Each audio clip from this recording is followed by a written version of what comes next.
اب یہاں کچھ ایسے مسائل بتائے جاتے ہیں کہ جو عام طور پر صرف عورتوں کو پیش آتے ہیں، ان کی اپنی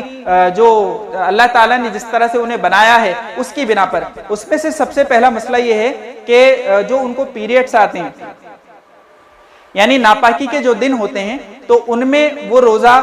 اس کے لیے کیا حکم ہے؟ تو ماہواری کے دوران جس کی مدت 3 سے 10 دن تک ہوتی ہے، اسی طرح ولادت کے بعد یعنی ڈیلیوری کے بعد جو خون آتا ہے جس کی زیادہ سے زیادہ مدت 40 دن ہوتی ہے، تو عورت ان دنوں میں روزہ نہیں رکھے گی۔ اس مدت میں شریعت نے انہیں عذر کی وجہ سے رخصت دی ہے، البتہ ناپاکی کی مدت ختم ہونے کے بعد وہ گن کر روزے قضا کرے گی، یعنی جتنے روزے اس کو اس کی وجہ سے چھوٹے ہیں وہ بعد میں اس کی قضا کرے گی۔ یہ مسئلہ سمجھ لیجئے کہ ان دنوں میں جو نمازیں چھوٹتی ہیں اس کی قضا انہیں نہیں کرنی ہوتی، لیکن جو روزے چھوٹ جاتے ہیں ان کی قضا انہیں کرنی ہوتی ہے۔ معاذہ سے روایت ہے، ایک عورت نے حضرت عائشہ سے عرض کیا کہ کیا ہم ایام حیض کے دنوں میں نماز قضا کیا کریں؟ انہوں نے فرمایا کیا تم حروریہ ہو؟ یعنی یہ ایک قبیلہ تھا کہ جو ایسے ایام میں بھی عورتوں کو نمازیں پڑھنے کے لیے کہا کرتا تھا، تو وہ کہتی ہیں کہ کیا تم حروریہ ہو؟ ہم میں سے کسی کو حیض آتا تو اسے قضا کا حکم نہیں دیا جاتا، نماز کی قضا کا حکم نہیں دیا جاتا۔ امام ترمذی رحمۃ اللہ علیہ فرماتے ہیں کہ حضرت عائشہ سے کئی سندوں سے منقول ہے کہ حائضہ یعنی جس کو حیض آتا ہے، حائضہ نماز کی قضا نہ کرے، اور یہی قول ہے تمام فقہا کا، اس میں کسی کا اختلاف نہیں کہ حائضہ عورت پر روزوں کی قضا ہے لیکن نمازوں کی قضا نہیں ہے۔ دوسرا مسئلہ یہ کہ جو عورت حائضہ ہو یا جسے نفاس کا خون آ رہا ہو تو کیا وہ روزے داروں کی طرح رہے گی؟ تو اس مسئلے کو بھی سمجھ لیجئے کہ ایام حیض اور نفاس میں روزے کی سی صورت بنانے کے بارے میں مسئلہ یہ ہے کہ ان پر ایسا کرنا ضروری نہیں۔ ایسی عورت دن میں کھا پی سکتی ہے، جب شریعت نے رخصت دے رکھی ہے تو دن میں کھانا پینا چاہیے، البتہ اس کے لیے حکم یہ ہے کہ کھانے پینے کی چیزوں کا استعمال دیگر روزے داروں کے سامنے نہ کرے تاکہ دوسرے لوگوں میں بھی اس کی خواہش پیدا نہ ہو۔ لیکن بعض عورتیں یا بعض بچیاں یہ سمجھتی ہیں کہ ان کو ایسے دنوں میں کھانا پینا ہی جائز نہیں، تو ایسا نہیں ہے، وہ دن میں کھا پی سکتی ہیں، شریعت نے ان سے روزہ معاف کر رکھا ہے ان دنوں میں، بعد میں وہ روزہ پورا کرے گی اور وہ کھا پی سکتی ہے، بس یہ ہے کہ روزے دار کے سامنے نہ کھائے پیے، تاکہ ایک تو شرم کا پہلو جو ہوتا ہے وہ بھی کہ بھائیوں کے سامنے کھا رہی ہے، اب وہ سوچے گا یہ کیوں کھا رہی ہے اس وقت، تو اب وہ اس کے سامنے پورا مسئلہ بتلانا، اس لیے بہتر ہے کہ ایسی جگہ بیٹھ کر کھائے پیے کہ روزے داروں کے سامنے نہ ہو۔ ایک مسئلہ یہ ہوتا ہے کہ روزہ رکھنے کے بعد اگر کوئی عورت ناپاک ہو جائے، تو اگر کسی عورت کو روزے کی حالت میں حیض یا نفاس شروع ہو گیا، اس نے روزہ رکھا، اس وقت تک یہ حالت نہیں تھی، بعد میں شروع ہو گیا، یعنی روزہ شروع کرنے کے بعد کسی کے مخصوص ایام شروع ہو جائیں، یا عورت روزے سے تھی اور اس کے یہاں ولادت ہو جائے، ڈیلیوری ہو جائے، تو دونوں صورتوں میں خون آنے کے بعد وہ روزہ توڑ دے گی اور پاک ہونے کے بعد اس روزے کی قضا کرے گی۔ ایک مسئلہ یہ ہوتا ہے کہ کسی عورت نے حیض آنے کا دن سمجھ کر اس دن روزہ نہیں رکھا،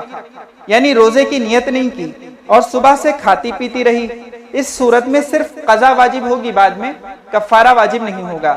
لیکن جن خواتین کے دن طے ہوتے ہیں، پیریڈز کے دن جن کے طے ہوتے ہیں، تو کم ہی ایسا ہوتا ہے کہ متعین دن میں خون نہ آئے، البتہ بہتر طریقہ یہ ہے کہ روزے کے دن جب تک خون نظر نہ آ جائے روزے داروں کی طرح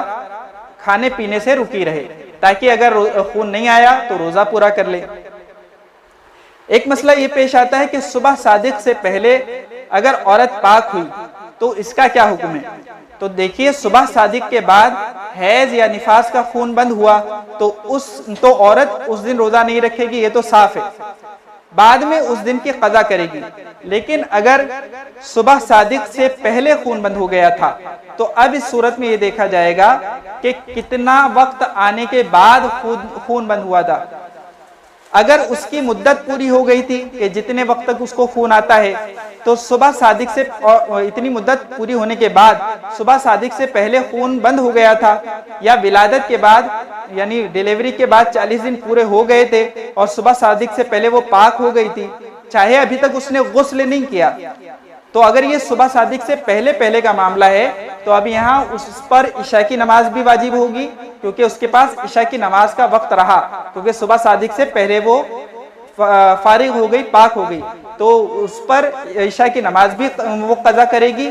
اور اس دن کا روزہ بھی رکھے گی، چاہے ابھی تک اس نے غسل نہ کیا ہو۔ غسل کرنے کے بعد وہ عشاء کی نماز کی قضا بھی کرے گی، اور بعد میں رمضان کے بعد میں اس روزے کی